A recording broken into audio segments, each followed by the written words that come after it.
नमस्कार दोस्तों, स्वागत है आप सभी का हमारे YouTube चैनल पे। आज हम आपको 7.5 HP मोटर का बाइंडिंग करके आपको हम बताएंगे किस तरीके से बनेगा। इसके लिए हमें डबल 21 नंबर तार ले लिए हैं और इसमें जो टर्न डलेगा वो 55 टर्न है। ये मोटर 1400 RPM की है। इसकी स्लॉट 36 स्लॉट की है और इसमें 2 1 का सेट डलेगा। इसका एक सेट का वजन 300 ग्राम है,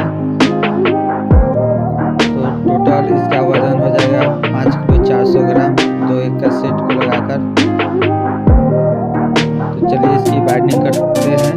इसका स्लॉट है 3.5 इंची।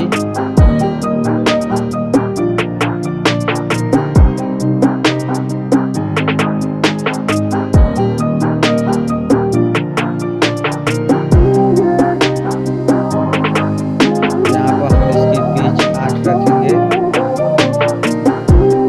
एक छोड़कर एक में कॉइल को डालेंगे।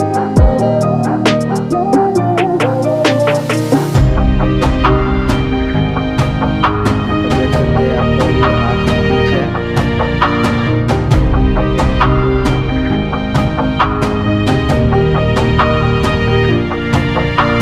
इसके बाद हम एक स्लॉट को छोड़कर दूसरे स्लॉट में डालेंगे।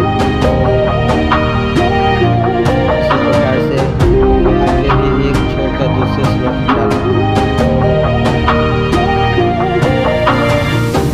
चलिए हम पूरा फुल बाइंडिंग इसका हम करके दिखाते हैं आपको।